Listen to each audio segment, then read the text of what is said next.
The transport ship landed on Station Vara 7 with a loud hiss. The doors opened and cold air rushed inside.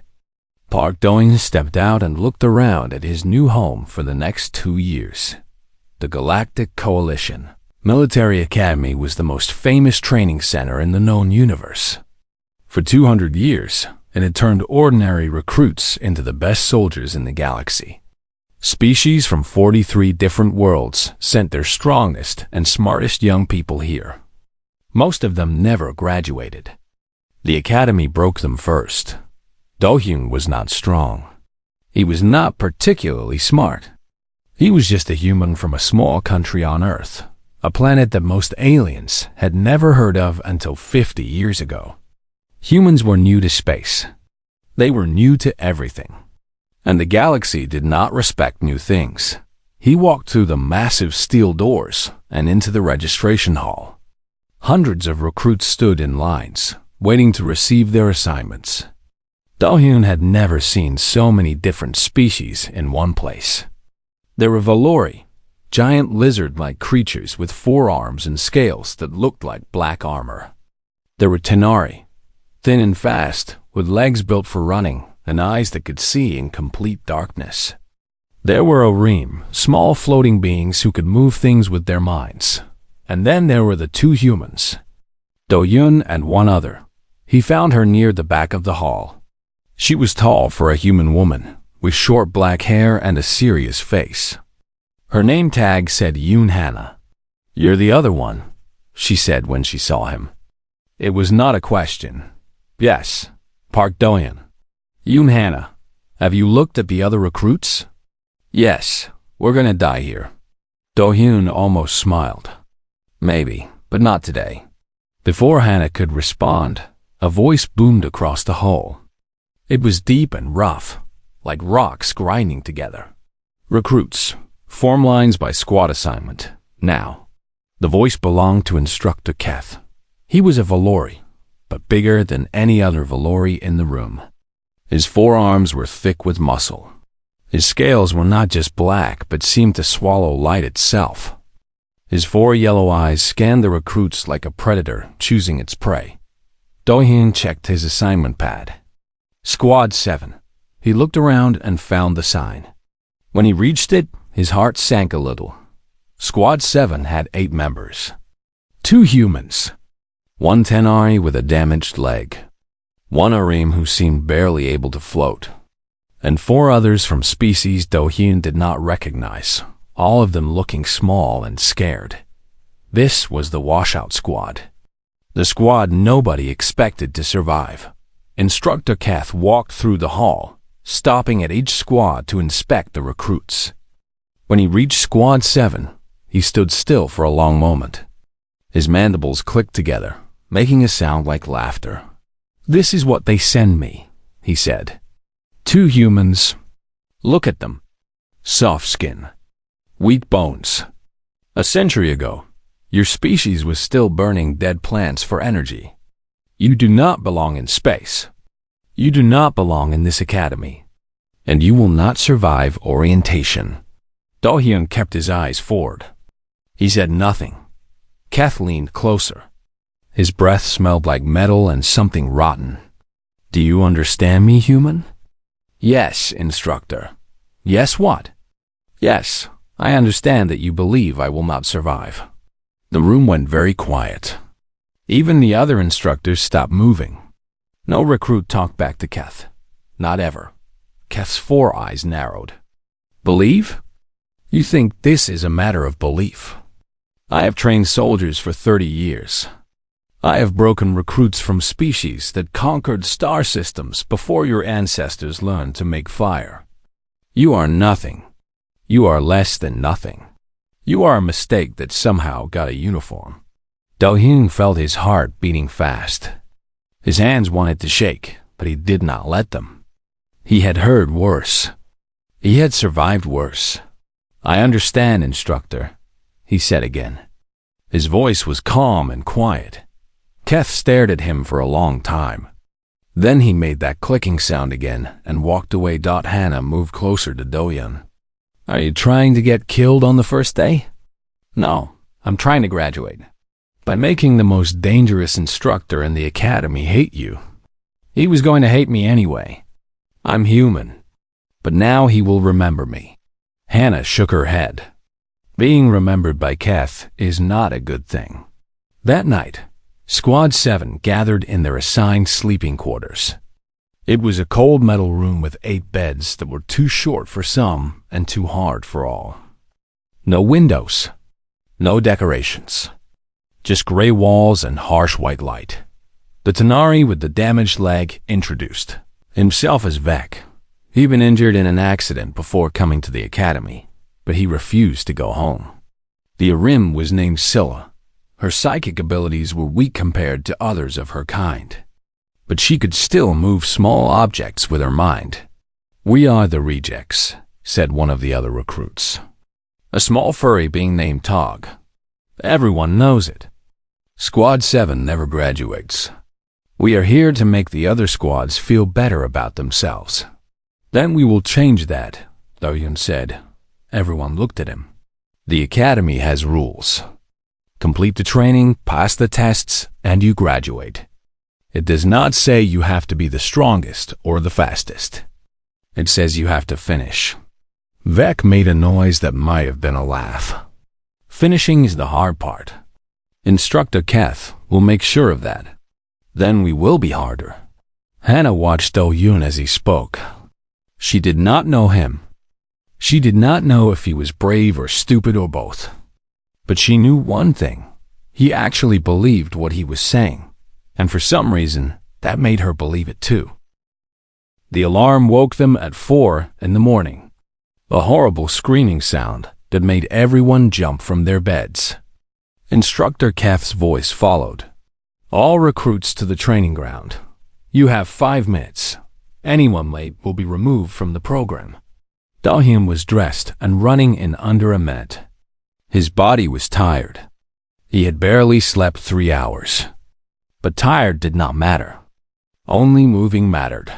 The training ground was a massive open space at the center of the station. 300 recruits stood in formation, their breath making clouds in the cold air. Keth stood on a raised platform, looking down at them like a god looking at insects. Today is your first test, Keth announced. The Crucible Run. 20 kilometers through the most difficult terrain we can create. Gravity will change. Air will change. There will be obstacles. There will be pain. You will run until you finish or until you fall. There is no other option. A holographic map appeared in the air, showing the course. It twisted and turned through different sections of the station. Some parts were dark. Some were bright. Some showed warning symbols that Do-Yoon did not understand. The rules are simple, Keth continued. You run along. You do not stop. You do not help others. Anyone who falls behind the pace will be removed. Anyone who stops will be removed. Anyone who helps another recruit will be removed. He paused. We are making soldiers, not friends. Remember that. The starting horn sounded. 300 recruits began to run. The first 5 kilometers were not too bad. Do-Hyun found his rhythm. His legs moved, his lungs worked, his heart pumped. He was not fast, but he was steady. The Tanari recruits shot past him like arrows. The Valori thundered by like tanks. Even some of the Orim floated ahead, using their mental powers to push themselves forward. But Do-Yoon kept running, steady, constant, one step after another dot at kilometer 6. The gravity changed. It became heavier, pressing down on his body like invisible hands. Every step felt like lifting weights. Some recruits stumbled. A few fell and did not get up. They were dragged away by medical drones. Do-Yoon kept running. At kilometer 8, the air changed. It became thin, hard to breathe. His lungs burned. His vision started to blur at the edges. He saw Hannah ahead of him, struggling just as much. Then she felt. It happened fast. One moment she was running. The next she was on the ground, holding her leg and trying not to scream. Dahyun could see even from a distance that something was very wrong. Her leg was bent in a way legs should not bend. The other recruits ran past her. Some looked, none stopped. That was the rule. Dahyun reached her and stopped. "What are you doing?" Hannah gasped. Her face was white with pain. "Keep running. You'll be removed. Can you walk?" "My leg is broken. I can't even stand." Kath's voice crackled through the speakers in the training ground. "Private Park, resume running immediately. That is a direct order." Dahyun looked up at the camera watching them. Then he looked back at Hannah. She was crying now, not from the pain but from frustration. She knew her chance was over. She knew she would be sent home. "Put your arms around my neck," Dahyun said. "What?" "Arms around my neck. Now. You can't carry me. It's 12 more kilometers. The gravity is twice normal. You'll destroy yourself. Private Park." Kath's voice was louder now, angry. "I said stop. You will obey my order or you will be expelled." Dahyun lifted Hannah onto his back. She weighed about 60 kilograms. With the increased gravity, it felt like 120. His knees almost buckled. His spine screamed in protest. He started running. The other recruits ahead of him slowed down to watch. They had never seen anything like this. Every species in the coalition knew the rules. You did not help others. Survival was individual. That was how it had always been.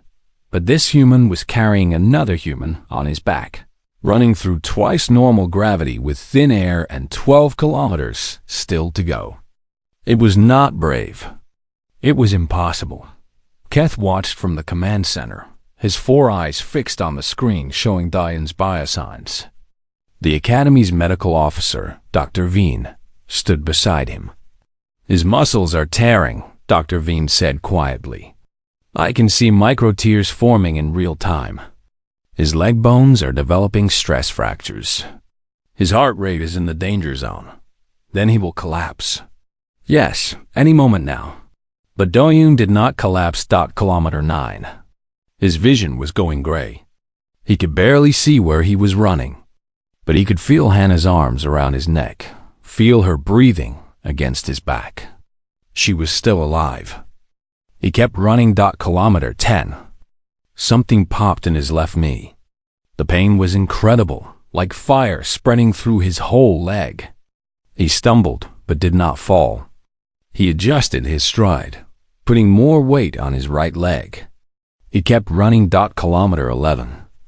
Hannah was talking to him, but he could not understand the words. Everything sounded like it was underwater. His body was shutting down piece by piece. But his legs kept moving. One step, another step, another. Kilometer 15. Some of the faster recruits had already finished. They stood at the end line, watching the screens that showed Dahyun still running, still carrying his squad mate. The Tanari looked at each other in confusion. The Valori were silent. Even the instructors had stopped talking. Kilometer 18. Dahyun fell for the first time. He landed hard on his knees, Hannah rolling off his back. For a moment, he stayed there on all fours, his whole body shaking. "Stay down," Hannah whispered. "Please, you've done enough." He stood up. He lifted her again. He kept running. The finish line appeared ahead. It was so close. Maybe 200 meters. Dahyun could not feel his legs anymore. He could not feel anything except the need to keep moving. The clock showed that he was 17 minutes past the cutoff time. He had already failed.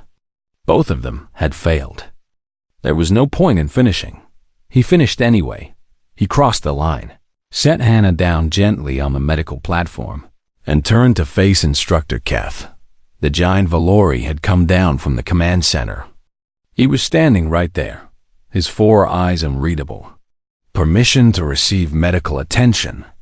"Sir," Dahyun said. Then his eyes rolled back and he collapsed. The medical drones rushed in immediately. Dr. Veen was shouting orders. Hannah was screaming Do-hyun's name. But through all of it, Keth just stood there, staring at the unconscious human on the ground. For 30 years, he had trained the best soldiers in the galaxy. He had seen strength. He had seen speed. He had seen skill and power and determination. He had never seen anything like this. Do-hyun woke up in a tank full of green liquid. He could not move. He could not speak. Tubes were connected to his arms and legs and chest. A machine breathed for him while his body floated in the healing solution. 4 days passed like this.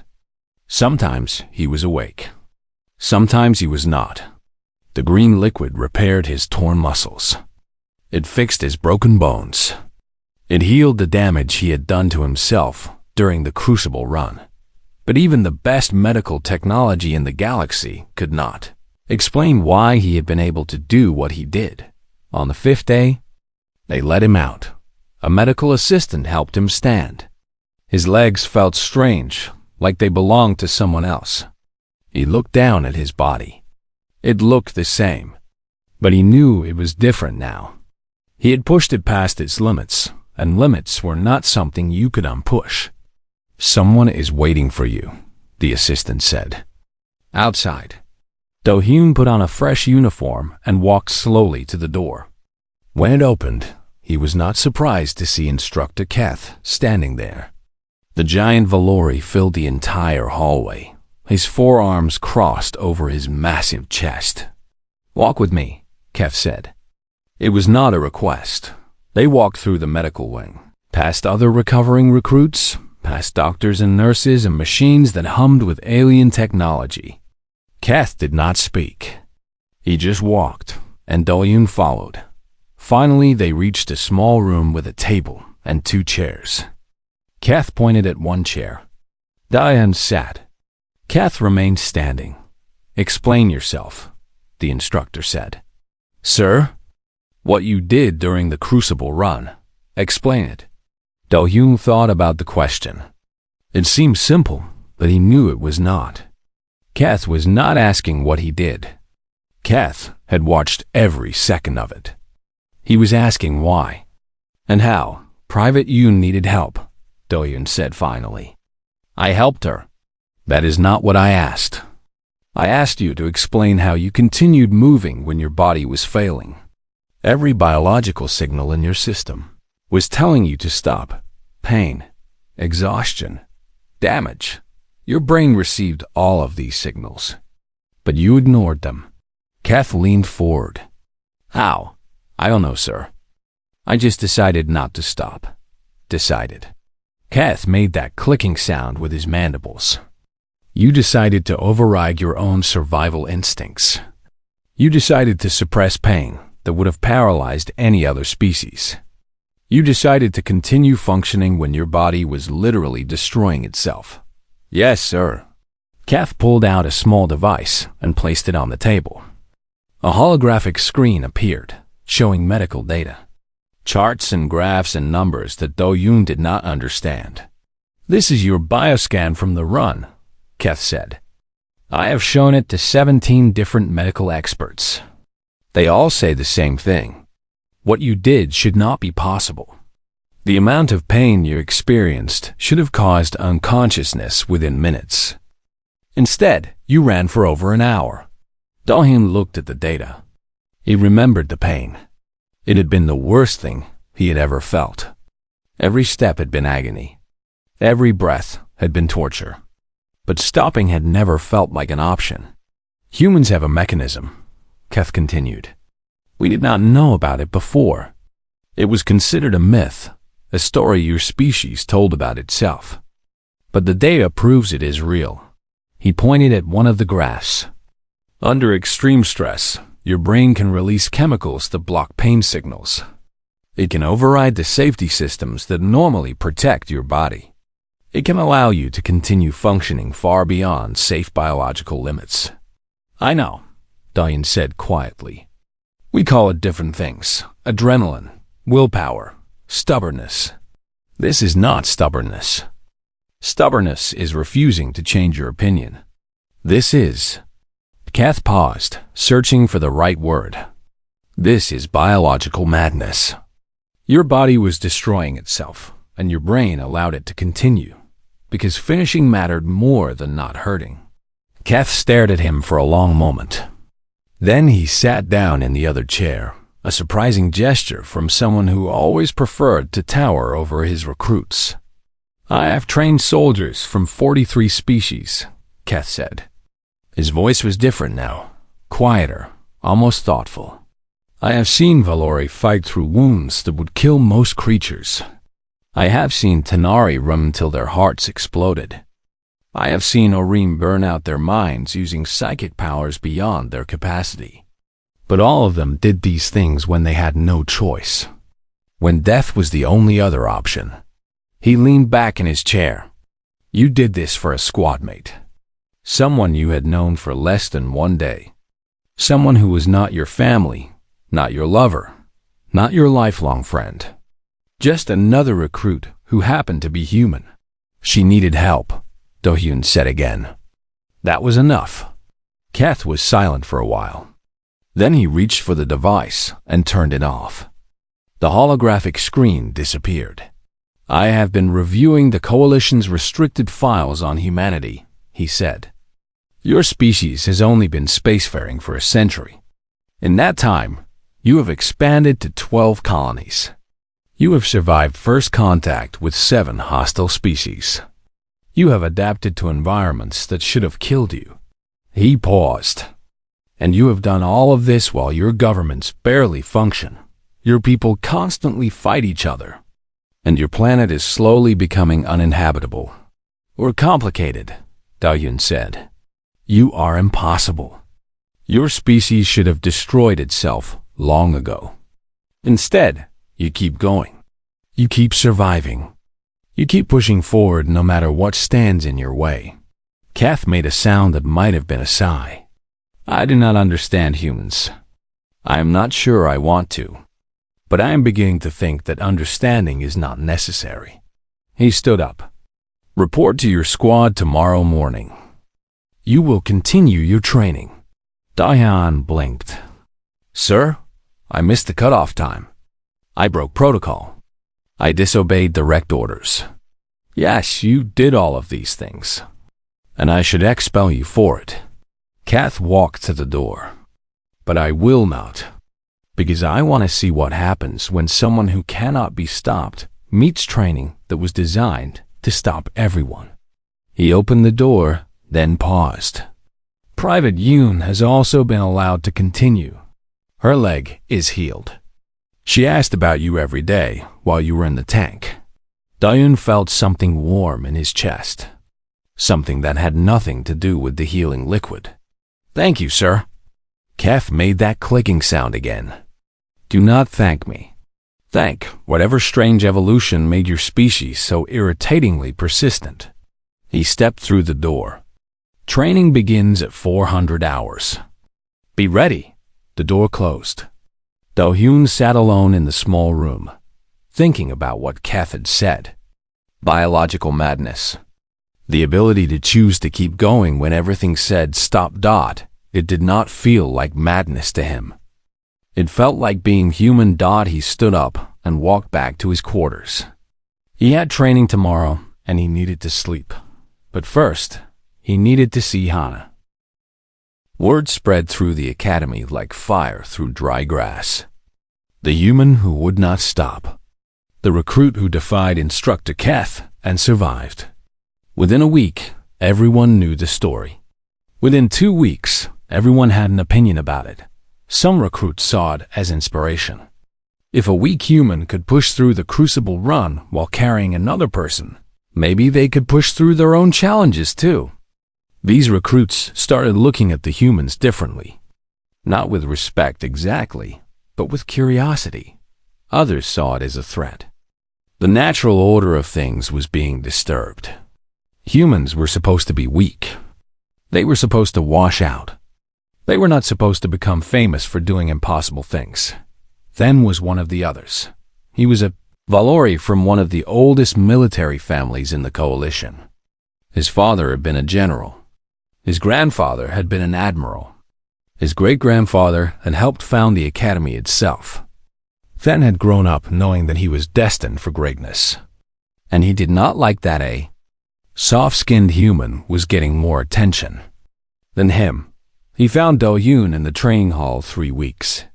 After the Crucible run, Squad 7 was practicing hand-to-hand combat techniques. Hana was there too, her leg fully healed but still moving carefully.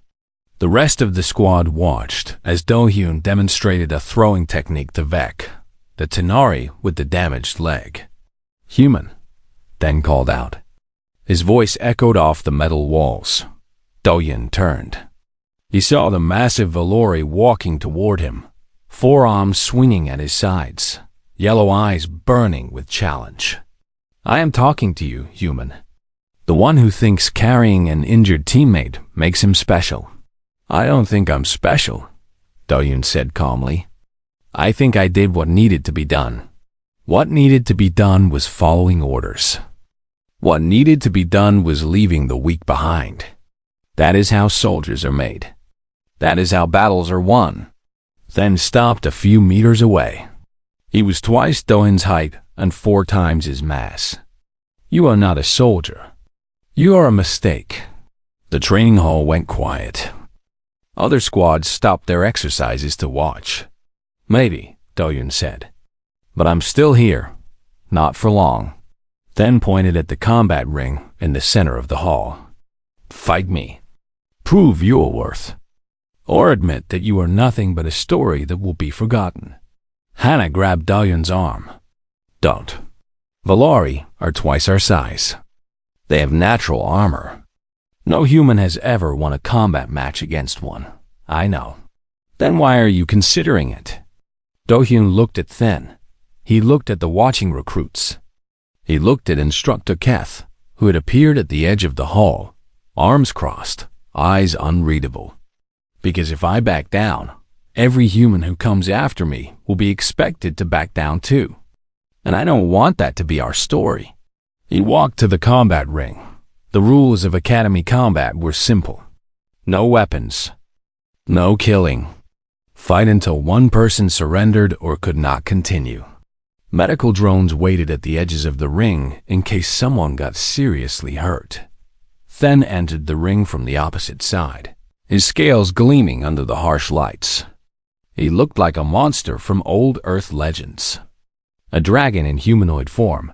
"Ready to bleed, human?" Do-yoon took a fighting stance.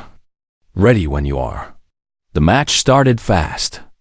Then attacked with all 4 arms, raining blows down on Do-yoon like a storm. Do-yoon dodged the first strike. He blocked the second. The third caught him in the chest and sent him flying across the ring. He hit the ground hard. His ribs screamed in pain. But he got back up. Then came at him again. This time, Do-yoon tried to fight back, landing a punch on the Valori's midsection. It was like hitting a stone wall. His knuckles cracked. Then laughed and grabbed his arm. The sound of breaking bone echoed through the hall. Do-yoon fell to his knees, his left arm hanging at a wrong angle. The pain was tremendous. Worse than anything from the Crucible run. He could hear Hana screaming his name from outside the ring, but he stood up. Den's laughter died. "What are you doing?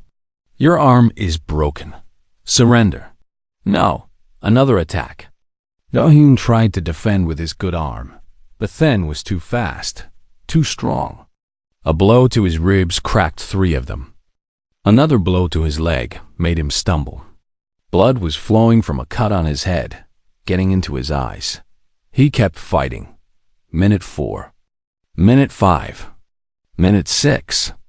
Do-yoon was bleeding from a dozen wounds. His broken arm hung useless at his side. Every breath was agony. But every time Then knocked him down, he got back up. The watching recruits started to shift uncomfortably. This was not entertainment anymore. This was something else. Something that made them feel strange inside. Minute 7. Then was getting frustrated. He had expected the human to surrender minutes ago, That was what weak species did. They gave up when they were beaten. That was the natural order. But this human kept standing up. Why? Then demanded after knocking Do-hyun down for the 10th time. Why won't you yield? You cannot win. You know, you cannot win. This is pointless. Do-hyun spat blood onto the floor of the ring. His vision was blurry. He could barely breathe. But he looked up at Then with eyes that still burned with something the Valori had no name for. Because you haven't beaten me yet. He stood up again. Minute 8. Minute 9. Something was changing in the fight. Then was slowing down. His attacks were less powerful. His breathing was heavy. Do-hyun realized what was happening. Valori were built for explosive power, not endurance. They were designed to crush their enemies quickly and move on.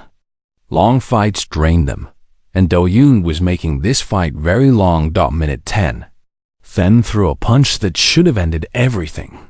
But he was tired now, his muscles burning with exhaustion. The punch was slow. Do-hyun dodged it. He threw his own punch. With his good arm. With every bit of strength he had left. It hit Then right in the throat. The Valori stumbled backward, choking. It was not a finishing blow. It was barely a real attack. But it was the first time a human had hurt a Valori in combat. Minute 11. Then's legs were shaking. His forearms dropped to his sides. He was gasping for air. His body pushed beyond what it was designed to handle. And Do-hyun was still standing. Barely. His legs were about to give out. His broken arm was swelling. He could not see out of one eye. But he was standing. Then looked at him. For the first time, there was something other than contempt in his eyes. Something that might have been doubt. What are you? The Valori whispered. I'm human, Do-hyun said. And I don't know how to quit. Then's legs buckled. He fell to his knees, then forward onto his face. Not from damage, from exhaustion. His body had simply run out of fuel. Do-hyun stood over him for 3 more seconds. Then he collapsed too. The medical drones rushed in. The watching recruits erupted in noise, some cheering, some arguing about what they had just seen. Hana pushed through the crowd to reach Do-hyun, but through all the chaos, Instructor Keth stood silently, his 4 eyes fixed on the unconscious human. He had trained soldiers for 30 years. He had seen strength and skill and determination, but he had never seen anything like this. A creature that simply refused to accept defeat. That kept going long after every logical reason to stop. That turned weakness into something that looked almost like strength. Keth did not know if he should be impressed or terrified. Maybe both. The Academy's Command Council met in a room at the top of Station Vareth 7. Through the windows, 1,000 stars burned against the black emptiness of space. Inside, 12 of the most powerful military leaders in the Galactic Coalition sat around a long table and discussed what to do about one human. Admiral Voss, a Tanari with silver fur and cold eyes, spoke first. He has broken protocol multiple times. The Crucible Run, the combat match against Recruit Then. He disobeys orders. He refuses to follow the rules that have governed this academy for 200 years. The rules exist for reasons, said General Krath, an elderly Valori whose scales had faded to gray. Discipline is the foundation of military strength. If one recruit can ignore orders and face no consequences, what stops others from doing the same? The humans should be expelled, Admiral Voss concluded. That is the only logical solution. But Instructor Keth had been called to provide testimony, and he stood at the end of the table with a different opinion. May I speak? He asked. Admiral Voss nodded. You are here for that purpose. Keth took a moment to organize his thoughts. For 30 years, he had broken recruits. He had turned soft beings into hard soldiers. He had followed the rules without question because the rules worked. They had always worked odd until now. Yes, Keth said slowly. Private Park has broken protocol. He disobeyed direct orders during the Crucible run. He fought a match he should have avoided against Recruit Thin. By all rules, he should be expelled. Then we agree, Admiral Voss said. No, we do not. The council members exchanged glances. Keth never disagreed with protocol. He never disagreed with protocol. He was known as the most rigid instructor in the academy. Explain, General Kreth said. Keth pulled out his data device and activated a holographic display. It showed footage from the Crucible run. The council watched as Do-hyun stopped for Hana, lifted her onto his back, and ran 12 kilometers through double gravity with torn muscles and fractured bones. Pause there, Keth said. The image froze on Do-hyun's face, twisted with pain but still moving forward. What do you see? I see a recruit ignoring orders, Admiral Voss said. What else? The council was silent. Keth changed the footage. Now it showed the fight against Then. They watched Do-hyun get beaten, broken, knocked down again and again. They watched him stand up every time. We train soldiers to fight, Keth said. We train them to win. We train them to survive. But we have never trained anyone to endure like this. He turned off the display. Because we did not know it was possible. Humans are weak, said Admiral Voss. Everyone knows this. They are physically inferior to almost every species in the coalition. Yes, they are weak, slow, fragile. Their senses are poor. Their lifespans are short. By every measure we use to judge military potential, they should not survive basic training. And yet this one has. Not just survived, Keth said. He has done things that our best recruits cannot do. Not because he is stronger or faster, but because he has something that cannot be measured, something that cannot be trained. He looked around the table at the 12 leaders who controlled the military future of the entire coalition. Humans have the ability to choose when to stop. And often, they choose never. General Kraft leaned forward. You believe this ability has military value? I believe this ability has value beyond anything we have ever seen. Keth paused. I have been reading the restricted files on humanity. Their history is filled with stories like Private Park, soldiers who carried wounded friends for days without rest, workers who lifted objects 10 times their body weight to save trapped children, runners who crossed deserts with no water because giving up was not acceptable. Stories, Admiral Voss said dismissively. All species have stories of exceptional individuals. Not like this. Not with this frequency. Not with this consistency. Keth shook his head. Humans do not consider this exceptional. They consider it normal. They expect this from each other. When one of them does something impossible, the others just nod and say yes. That is what humans do. The council discussed for 3 hours. Some wanted to expel Do-hyun. Some wanted to study him. Some were not sure what to do with information that challenged everything they believed about strength and weakness. In the end, they voted 8-4 in favor of allowing both humans to remain in the program. But that was not the important part. 6 months later, Squad 7 stood in formation at their graduation ceremony. Against all predictions, every member of the washout squad had completed the program. Vec, the Tenari with the damaged leg, had become the fastest runner in his class by learning to use his disability as an advantage. Scylla, the Orem with weak psychic powers, had developed techniques that others had never considered. The whole squad had changed, and their instructor, the one who had transformed them, was Keth. At the ceremony, Admiral Voss gave a speech about duty and honor and the glory of military service. The graduates stood at attention, wearing their new uniforms and trying not to smile too much. Afterward, Voss approached Do-hyun.